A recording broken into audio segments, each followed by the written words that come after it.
Queridos amigos, queridos ouvintes, esse é o Mais Além, o podcast que colabora na divulgação da doutrina espírita. Meu nome é Euseni Baima e apresento o programa Conteúdos da Revista Espírita. Temos vindo a reproduzir alguns trechos do livro Obras Póstumas de Allan Kardec, porque consideramos ser uma mais-valia para o nosso estudo. E por esse entendimento, o episódio 12 trará os pontos 33, 37 e 48 do subitem 6 sob o título Dos Médiuns. Seguidamente, reproduziremos os pontos 25 e 26 do subitem 4, intitulado Emancipação da Alma, que vai esclarecer o que é ser médium e o fenômeno sonambúlico. Passamos a reproduzir. Dos médiuns. Ponto 33. Médium é a pessoa que sente a influência dos espíritos e lhe transmite os pensamentos. Quem quer que sinta aquela influência em qualquer grau é, por isso mesmo, médium. Essa faculdade é inerente ao homem e, por conseguinte, não constitui privilégio exclusivo. Também, poucos são os que não a possuem, ainda que seja em rudimento. Pode, pois, dizer-se que todos os homens são pouco mais ou menos médiuns. Esta qualificação, porém, não se aplica usualmente senão àqueles em que a faculdade mediúnica se manifesta por efeitos ostensivos de certa intensidade. Ponto 37. Os espíritos podem manifestar-se de maneiras infinitamente diversas, mas não o fazem senão com a condição de terem uma pessoa apta para receber e transmitir esse ou aquele gênero de impressões segundo a aptidão. Como não há uma que possua todas as aptidões no mesmo grau, segue-se que umas recebem impressões impossíveis para outras. Desta diversidade de condições individuais procede a variedade de médiuns. Ponto 48. Médiuns de pressentimento são aqueles que, em certas circunstâncias, têm a intuição de coisas futuras vulgares. Essa intuição pode provir de dupla vista, que permite entrever as consequências das coisas presentes e a filiação dos acontecimentos. Quase sempre, porém, é a obra de comunicações ocultas, que constituem uma variedade dos médiuns inspirados. Encerrando o item dos médiuns, vamos para a emancipação da alma. Ponto 25. O desprendimento e a emancipação da alma manifestam-se, sobretudo, de maneira evidente nos fenômenos do sonambulismo natural e magnético, na catalepsia e na letargia. A lucidez sonambúlica não é senão a faculdade que a alma possui de ver e sentir sem o auxílio dos órgãos materiais. Essa faculdade é um dos seus atributos, existe em todo o seu ser e os órgãos do corpo são estreitos canais por onde lhe advêm certas impressões. A vista, à distância, que possuem esses sonâmbulos, provém do desprendimento da alma que vê o que se passa nos lugares para onde se transporta. Ponto 26. O desprendimento pode produzir-se no estado de vigília e em diversos graus, não dispondo o corpo de maneira completa da sua atividade normal. Há sempre uma absorvência, um desapego mais ou menos completo das coisas terrestres. Ele não dorme, anda e age, mas os olhos fitam sem ver os objetos. Percebe-se bem que a alma não está aí.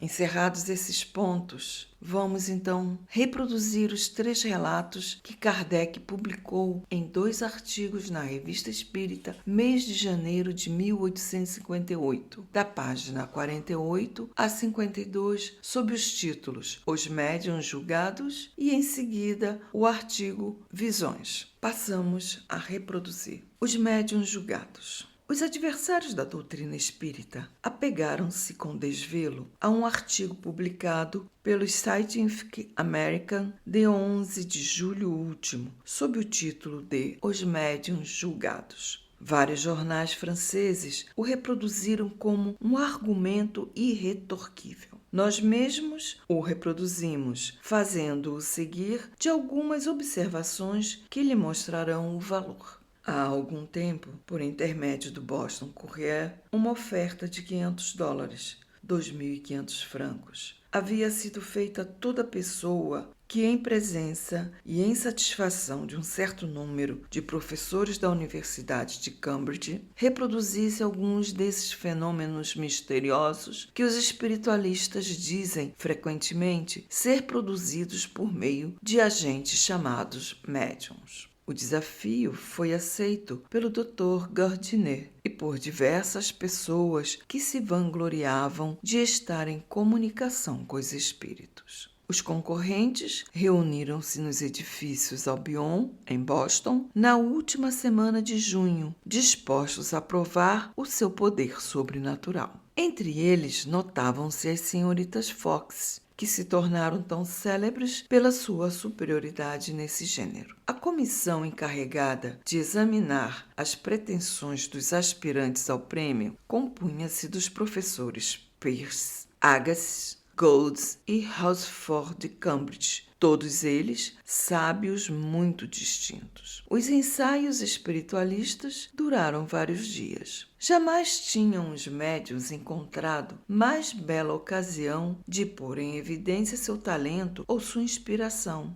Mas, como os profetas de Baal ao tempo de Elias, em vão invocaram suas divindades, como prova a passagem seguinte do relatório da comissão. Considerando que o Dr. Gardiner não conseguiu apresentar um agente ou médium que revelasse a palavra confiada aos espíritos em um quarto vizinho, que lesse a palavra inglesa escrita no interior de um livro ou sobre uma folha de papel dobrada, que respondesse a uma questão que só as inteligências superiores são capazes de o fazer, que fizesse ressoar um piano sem o tocar ou mover-se uma mesa de um só pé sem o auxílio das mãos, que se revelasse impotente para dar à dita comissão o testemunho de um fenômeno que, mesmo com a interpretação mais flexível e a maior boa vontade, pudesse ser considerado como equivalente das provas propostas. De um fenômeno para cuja produção fosse exigida a intervenção de um espírito, supondo ou, ao menos, implicando essa intervenção.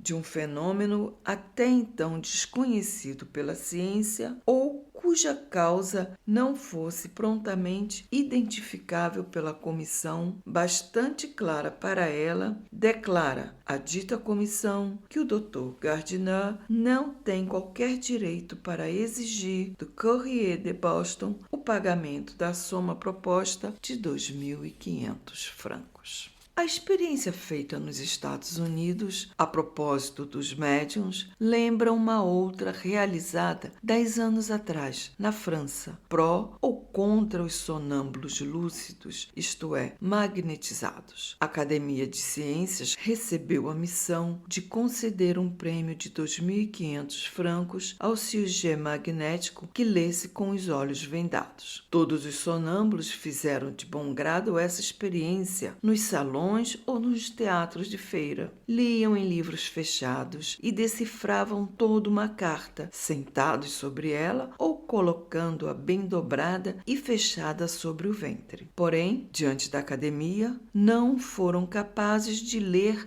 absolutamente nada e o prêmio não foi ganho por ninguém. Essa experiência prova, uma vez mais, da parte de nossos adversários, a absoluta ignorância dos princípios sobre os quais repousam os fenômenos das manifestações espíritas. Entre eles, há a ideia fixa de que tais fenômenos devem obedecer à vontade e reproduzir-se com a precisão de uma máquina. Esquecem completamente, ou melhor dizendo, não sabem que a causa deles é inteiramente moral e que as inteligências, que lhes são os agentes imediatos, não obedecem ao capricho de ninguém, sejam médiuns ou outras pessoas. Os espíritos agem quando e na presença de quem lhes agrada. Frequentemente, Quando menos se espera, é que as manifestações ocorrem com mais vigor, e quando as solicitamos, elas não se verificam. Os espíritos têm modos de ser que nos são desconhecidos. O que está fora da matéria não pode ser submetido ao cadinho da matéria. É, pois, equivocar-se, julgá-los do nosso ponto de vista. Se acharem útil manifestar-se por sinais particulares, eles o farão, mas jamais à nossa vontade, nem para satisfazer a vã curiosidade. Além disso, é preciso levar em conta uma causa bem conhecida que afasta os espíritos: sua antipatia por certas pessoas, principalmente por aquelas que, fazendo perguntas sobre coisas conhecidas, querem pôr à prova sua perspicácia.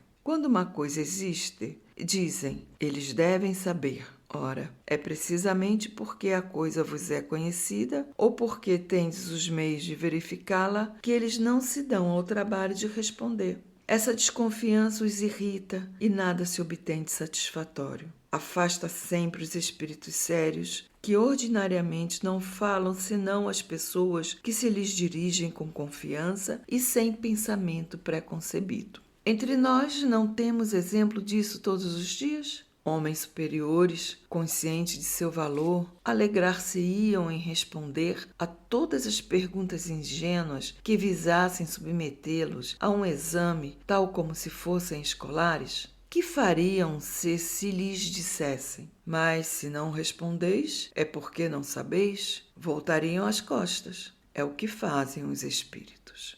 Se é assim, direis: de qual meio dispomos para nos convencer? No próprio interesse da doutrina dos espíritos, não é desejável fazer prosélitos? Responderemos que é ter bastante orgulho quem se julga indispensável ao sucesso de uma causa. Ora, os espíritos não gostam dos orgulhosos. Convencem quem eles querem. Quanto aos que creem em sua importância pessoal, demonstram pouco caso que disso fazem, não lhes dando ouvidos. Eis, de resto, a resposta que deram a duas perguntas sobre esse assunto. Pode-se pedir aos espíritos sinais materiais como prova de sua existência e de seu poder?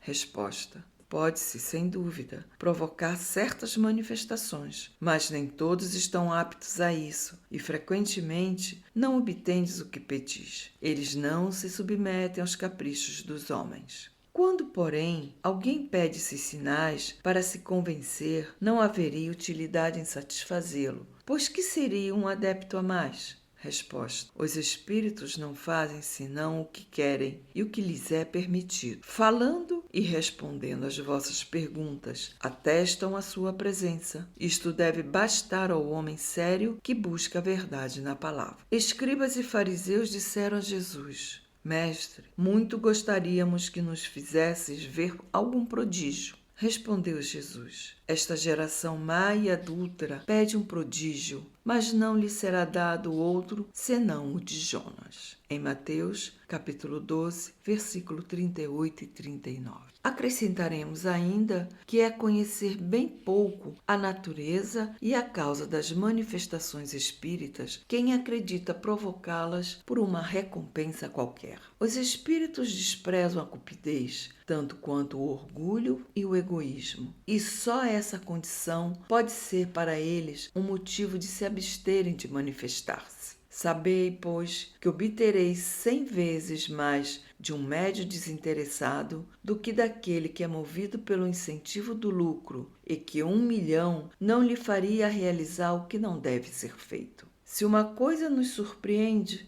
é que haja médiuns capazes de se submeterem a uma prova que tinha por aposta uma soma de dinheiro. Passamos a ler o artigo Visões. Lê-se no Correio de Lyon. Na noite de 27 para 28 de agosto de 1857, um caso singular de visão intuitiva se passou em Croix-Roussel, nas circunstâncias seguintes. Há mais ou menos 3 meses, o casal B, honestos tecelões, movidos por um sentimento de louvável comiseração, acolheram em sua casa, na qualidade de doméstica, uma jovem atoleimada que vivia nos arredores de Bourgoin. Domingo passado, entre 2 e 3 horas da madrugada, o casal B foi acordada em sobressalto pelos gritos lancinantes da empregada que dormia num sótão vizinho ao seu quarto. Acendendo uma lâmpada, a senhora B subiu ao sótão e encontrou sua doméstica que, derretendo em lágrimas e numa exaltação de espírito difícil de descrever, torcia os braços em horríveis convulsões e chamava sua mãe, que dizia acabara de ver morrer. Depois de consolar a jovem como melhor lhe foi possível, a senhora B retornou ao seu quarto. Esse incidente estava quase esquecido quando ontem, terça-feira, no período da tarde, um carteiro dos Correios trouxe à senhora B uma carta do tutor da mocinha, informando a esta última que, na noite de domingo para segunda-feira, entre 2 e 3 horas da madrugada, sua mãe havia morrido em consequência de uma queda que sofreu do alto de uma escada. A pobre idiota partiu ontem mesmo de manhã para Bourgoin, acompanhada pelo senhor B, seu patrão, para receber a parte dos bens que lhe cabia na herança da mãe, cujo fim deplorável vira tão tristemente em sonho. Os fatos dessa natureza não são raros e muitas vezes teremos ocasião de nos referir àqueles cuja autenticidade não poderia ser contestada. Algumas vezes se produzem durante o sono, em estado de sonho. Ora, como os sonhos nada mais são que um estado de sonambulismo natural incompleto, designaremos as visões que ocorrem nesse estado sob o nome de visões sonambúlicas, para distingui-las das que se dão em estado de vigília, e que chamaremos de visões pela dupla vista. Finalmente, chamaremos de visões estáticas as que ocorrem no êxtase. Em geral, têm por objeto os seres e as coisas do mundo incorpóreo. O fato seguinte pertence à segunda categoria. Um armador, nosso conhecido, residente em Paris, narrou-nos há poucos dias o seguinte: no passado mês de abril, estando um pouco indisposto, fui passear com meu sócio nas Tuileries. Fazia um tempo magnífico. O jardim estava cheio de gente. De repente, a multidão desaparece aos meus olhos. Já não sinto meu corpo. Sou como que transportado e vejo distintamente um navio entrando no porto do Havre. Reconheço por Clemence que aguardávamos das Antilhas. Vi-o atracar ao cais, distinguindo claramente os mastros, as velas, os marinheiros e os mais minuciosos detalhes, como se lá estivesse. Então disse ao meu companheiro: eis o Clemence que chega. Receberemos notícia hoje mesmo. Sua travessia foi feliz. Voltando para casa, entregaram-me um telegrama. Antes de o ler, eu disse: é o anúncio da chegada do Clemence, que entrou no Havre às 3 horas. Realmente, o telegrama confirmava a entrada na mesma hora em que eu o tinha visto das Tuileries. Quando as visões têm por objeto os seres do mundo incorpóreo, poder-se-ia, aparentemente com alguma razão, qualificá-las de alucinação, porque nada lhes pode demonstrar a exatidão. Porém, nos 2 casos que acabamos de narrar, é a verdade mais palpável e mais positiva que se evidencia. Desafiamos todos os fisiologistas e todos os filósofos a que nos expliquem pelos sistemas ordinários. Somente a doutrina espírita é capaz de fazê-lo por meio do fenômeno da emancipação da alma, que, escapando momentaneamente seus tentáculos materiais, se transporta para além da esfera da atividade corporal. No primeiro caso, é provável que a alma da mãe veio procurar a filha para avisá-la de sua morte. Mas no segundo, o que é certo é que não foi o navio que veio encontrar o armador nas Tuileries. Preciso, pois, tenha sido a alma deste que o foi procurar no Havre. Amigos, através desses artigos, Kardec vem nos instruir em prol da nossa renovação espiritual. Vemos com clareza que a vaidade, o orgulho e o egoísmo humano são formas mais desprezíveis e que vão afastar do homem a condição da sua melhoria. Também vemos que uma pessoa com aptidões mediúnicas deve agregar valores espirituais visando mais além do querer humano. Queridos amigos, queridos ouvintes, Para quem deseja aprofundar conhecimentos dos artigos aqui reproduzidos, deixamos uma sugestão: o canal da FEP no YouTube e, em especial, a live Encontros com a Revista Espírita. É uma rúbrica do programa Às Sextas na FEP. Vale a pena conferir. O Mais Além agradece o carinho e a atenção de todos. Encerramos com votos de luz e paz em vossos corações. Recebam nosso carinhoso abraço. Até breve.